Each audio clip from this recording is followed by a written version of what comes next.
Over $400 billion. That is what one man was worth at his peak, adjusted to today's money. More than entire nations. More than almost any fortune we can measure in modern history. John D. Rockefeller did not just get rich.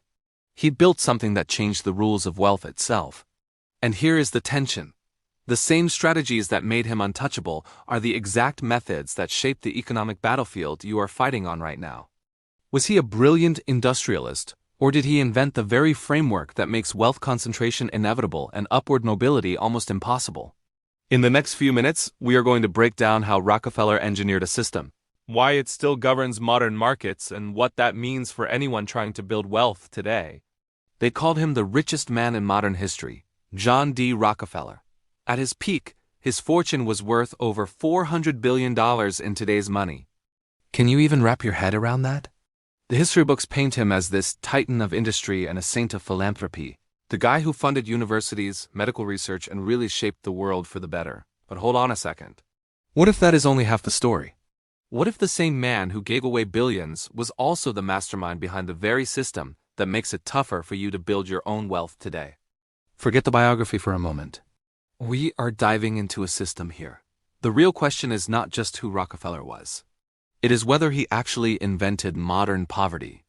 To really grasp this, we need to take a closer look at the machine that built it all. Standard Oil. Back in the late 19th century, the oil industry was like a chaotic gold rush, filled with wildcatters and small-time dreamers trying to strike it rich. Hundreds of small refineries operated across Pennsylvania and Ohio. Everyone was drilling, refining, and scrambling for a piece of the action. But Rockefeller? He saw things differently. He did not want to just compete in the chaos. He wanted to own the rules of the game. Instead of drilling for more oil, he focused on controlling how it moved. He secured secret, exclusive deals with railroads for massive discounts known as rebates. This was his first weapon in a game that would change everything. While his rivals were paying full price to ship their oil, Rockefeller was paying a fraction of that, which allowed him to undercut them at every turn. It was not just about having a better product. It was about controlling the very infrastructure of commerce itself. But that is just the tip of the iceberg. He built his own pipelines, making the railroads obsolete and creating a closed loop that no one could penetrate. By the 1880s, Standard Oil controlled nearly 90% of oil refining in the United States. He was not just building a company. He was crafting this corporate leviathan, a beast so massive that it consumed everything around it, and this is where the real invention begins. It is not just about getting rich. It is about creating a system that guarantees you stay rich while keeping others out. Now, let us break this down into two brutal pillars that hold this system up. First up, we have predatory pricing. Picture this. You own a small local oil refinery. You are efficient, you have loyal customers, and you are feeling pretty good about your business.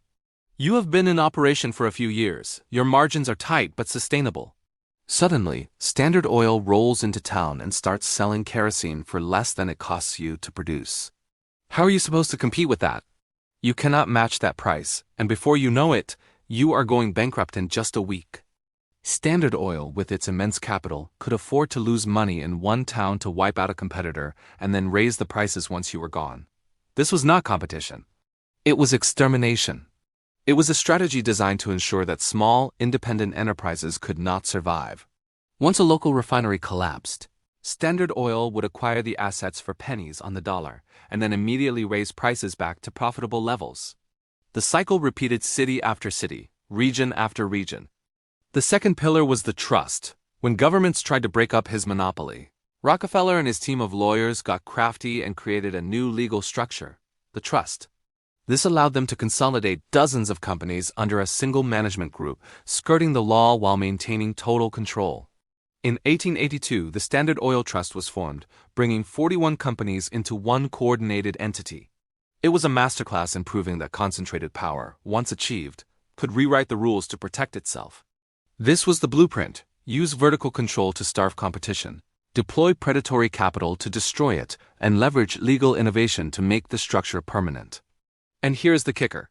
This blueprint did not just die with Rockefeller. Nope, it is alive and kicking, woven into the very fabric of our modern economy. Look around at the giants of today. Think about how a tech company can own the operating system, the app store, and the hardware all at once, making it nearly impossible for a new software startup to compete on a level playing field. That is vertical integration, straight from the Rockefeller playbook. They control the distribution, the platform, and the end device. A new competitor cannot even reach customers without going through infrastructure owned by the dominant player. Now, consider how a massive online retailer can use its vast logistics network and deep pockets to sell products at a loss, driving local stores out of business. That is predatory pricing, refined for the 21st century. They absorb the losses in one category while profiting elsewhere, using their scale to outlast any competitor. The local bookstore, the neighborhood electronics shop, the family-owned hardware store. They cannot compete with a company that treats entire product lines as loss leaders just to capture market share. And let us not forget about the philanthropic shield.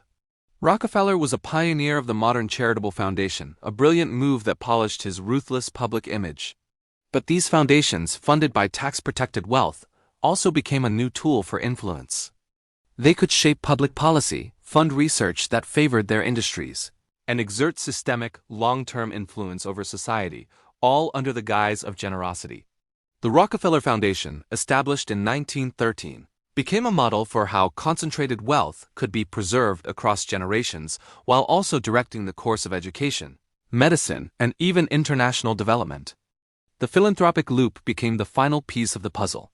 Build a ruthless monopoly, then use the profits to create a tax-advantaged entity that protects your legacy and shapes the world in your image for generations to come.